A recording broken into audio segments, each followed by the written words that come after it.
Greetings, fellow humans. I am Hugh. And I am Man. And together we are definitely not Two kobolds in a trench coat. We enjoy human activities, such as paying taxes, Having existential crises, and RPG horror stories. Let's see what we've got today. The D&D game So Bad, I Quit to Do Homework Instead, by Hosier Jedi. I'm a grad student with a full-time job. As you can imagine, I'm a busy person. But I love D&D, and being able to play lets me get away from everything for a few hours and just have fun. I happened to find a one-shot game on Roll20 that fit my schedule, rolled up a cleric, and I was looking forward to an adventure that was described as a classic save the town from monsters story. But I'm posting here, so you can guess how that went. Here are the important players in this tale. Me. I just wanna roll math rocks, man. DM. Unfortunate guy trying to manage the upcoming mess. Aren't they always?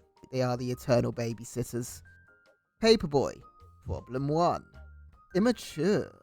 Problem 2. Monkey King. Problem 3. Last minute. Problem 4. Uh-oh.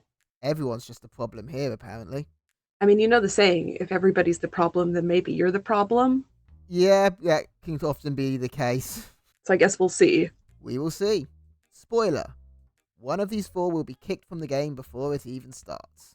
So this game was a one-shot, pitched by a paid DM. He was probably testing out a homebrew adventure and fishing for new clients. Whatever. I had a grad assignment due, but I could spare a few hours for some D&D. I mean, you can always spare a few hours for D&D when you're studying. It's a really good brain break. And also, D&D. Sorry, Professor, I didn't get my thing done because D&D, I'm sure they'll understand. I think it's a perfectly valid excuse. Anyway, we're all chatting before the game, and the DM asks Paperboy why his Roll20 character sheet was still blank. Paperboy says he doesn't like digital sheets, so he printed it out and had it in front of him. The DM is incredulous and explains that the DM being able to see players' sheets is just how online D&D works. This seems pretty sus to me. Paperboy read the room and agreed to roll on Roll20, and the DM reluctantly agreed to let it slide. That's sus. That's sus as hell. Online D&D is played in a way where, it's standard practice for the DM to have access, and so for one player to entirely remove themselves from the system, especially when you don't all know each other, is definitely a very sus move. Even in an in-person game, if you're using paper sheets, the DM still has to look at your character sheet. It's not like online D&D is the only time that the DM has access to your character. A DM will look at your character sheets, often to help plan encounters. They want to be able to pick enemies and monsters based around what might be challenging for you in order to make encounters more fun. Yeah, it's called being a good DM. Hashtag not all DMs. Also, this is why they're called Paperboy. I was very confused by the name. I genuinely thought they were a Paperboy at the start. I thought so too when you said that, but that makes sense now that I'm thinking about it. This is where my bad feelings about the game started, and they were reinforced minutes later when Immature posted a gif of the McDonald's mascot Grimace dancing and asked, "What do you guys think of this?" My thought was, WTF, but neither I nor anyone else commented on it. The DM asked Immature to join the voice chat, however he just said, "Channel?" Immature responded with, "YouTube channel?" This got some, "Is this guy an idiot?" chatter in the voice chat. The DM clarified, and Immature said he wanted to play only using text. This led to general WTH in the voice channel, and the DM explained that one player on text and everyone else talking would kill the pace of the game. I'm really confused. Why would you just want to be text-based? Like, does their microphone not work? I'd understand if the microphone doesn't work. I've had problems with that before. They go on to explain. Immature said he was somewhere really noisy. At this point, DM threw up his hands and asked the rest of us what we wanted to do, and the quick consensus was just kick the guy so we could start playing. For some reason, the DM had trouble kicking Immature, So I took it on myself to tell him he was getting kicked when he started going on about not being able to see the map. He said, "You guys stink," and then, somehow, started doodling on the map with the drawing tool. The DM was confused as to how that was possible because hadn't kicked anyone from Roll20 before. See where he gets his name. This is someone who is clearly very childish in nature and is now basically throwing a tantrum. Who uses stink as an insult in their adult life? Well, OP goes on to explain, "Honestly, I think Immature was just a young minor who didn't want us to hear their voice because we'd likely kick them for being a kid trying to play with adults. But that is just a guess." That makes sense. At first, I thought this was someone just being very trolly and an adult being immature and being maybe a bit of a neckbeard. However, between asking about the dancing grimace and then using the word stink and the voice channel, this might have actually been a child. Yeah, that's very likely. Eventually, Immature was fully kicked, but now we were short a player. Paperboy said he could probably get his friend to join, and he did. This is where Last Minute joined the story. Naturally, he didn't really know how to use Roll20 and was new to D&D in general, so we all had to walk him through it. I try to be patient with new people, but by the time Last Minute's wizard was all done, we were 45 minutes past the start time. Why is it always a magic user? And new players want to do that, and then they don't realize how complicated it is. I have two thoughts on this. Firstly, a wizard is obviously not a great choice for a new player because there is a lot of complication with spells. However, in this instance, I would say it is not Last Minute's fault because they were recruited into the game last minute as a new player. They were ultimately doing the DM and the group a favour by joining as well. Then turn around and blame them for this is a bit entitled. I think I probably just have foul taste in my mouth from having to deal with magic users who didn't have their spells prepared and taking up like an hour of game time during a one-shot. I mean, that's a different story entirely. That was actually someone who went into the game and you were into the game before and then you had to stop the whole game in order to help them. Yeah. This is someone who was recruited last minute and had to create a character last minute, and that was not their fault at all. So I really feel the need to defend Last Minute here. Okay. Well, we'll give him a chance. Let's see. Anyway, we eventually got into the game and we were in a tavern in a village where a bunch of locals had disappeared. Here is where Monkey King showed us that his Hadoozy is shamelessly the Monkey King, as in the Chinese mythology character who recently got a Netflix movie. He quickly made his whole thing spouting about being the greatest sage under the heaven, and had asking for bananas be the first thing he said to anyone. Yes, children, a gag character. Wow. I mean, gag characters in themselves aren't a bad thing. It ultimately comes down to how you play them. I was internally screaming at this point. Gag characters are never funny, as the people who play them think they are. Plus, they just assume everyone else thinks their character is as funny as they do. Clearly, MK and I came to the table looking for different types of games. He wanted to goof around, and I wanted a standard D&D adventure. I decided to hope MK would calm down as the adventure went. He did not. Everything was, "Hey, I'm a monkey." But we did eventually get some information about the missing villagers.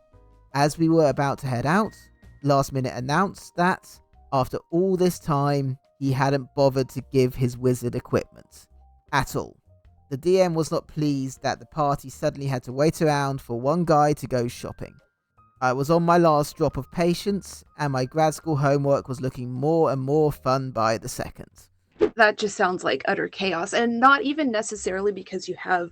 I mean, there was obviously problem players, but it feels like you had a bunch of players that were all in a different game trying to play the same game. Yeah, gag characters, when they just constantly do the gag and take the attention in every character interaction and don't work with the party to move the story forwards, are disruptive. If you can play the gag character off of everyone else around you, be quiet long enough to let the story advance and interject at moments that would add some good comedy to it, but not completely derail the whole adventure, they can be a great addition to the party. I think there's nothing wrong with a well-played gag character. It helps to keep everybody, I guess, not take their characters as seriously. I've found that you don't get as like super serious D&D and then it becomes not as fun. Yeah. This guy sounds like he wasn't pulling it off. No, he sounds like it was all about him. It was all about his gag character and was taking the attention. Also, as it turns out, Wizard was the kind of player you were talking about. Yeah. You try to defend him. There you go. The initial frustration of OP with Last Minute was not entirely founded. However, when they've gone on to not do their equipment, that is where it has become a problem, and on Wizard. But at least it wasn't their spells, which would be a lot harder than equipment.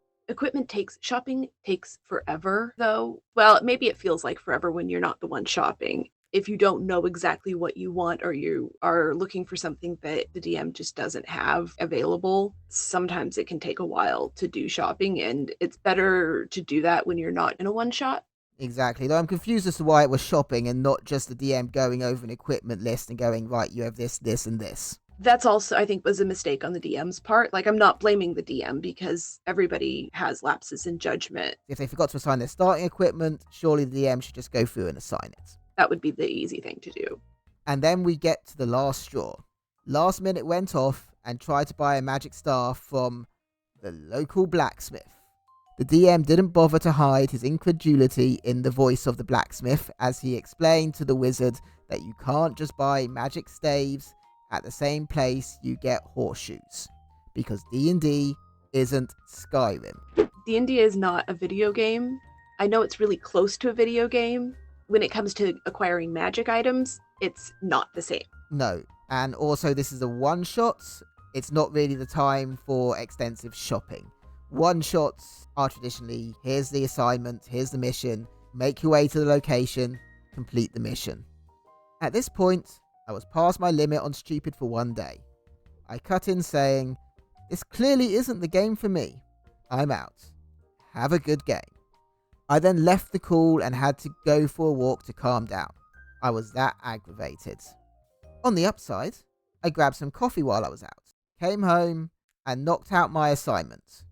I was actually happy when I finished because I knew I'd spent my time more wisely than if I'd stayed in that game. So that's the story. We've all heard no D&D is better than bad D&D. I'll offer a twist on that by saying homework is better than bad D&D because you're at least being productive when you do homework. That was a hot mess. Yeah, it seems that there was a number of things of chaos that all came together to ruin this.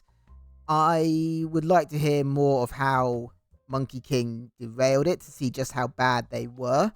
However, this seems like it had all the elements of an ever-cascading chaos waterfall.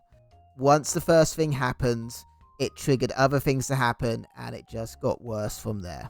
Not gonna lie, when we initially were reading it, there was definitely a part of me that was thinking, OP seems a little wound tight, a little too serious. This is just personality difference, and it could be, because I would like to hear more from some of the other characters anyway. But I think at the end of the day, I can understand their frustration, for sure. That was my first thought too.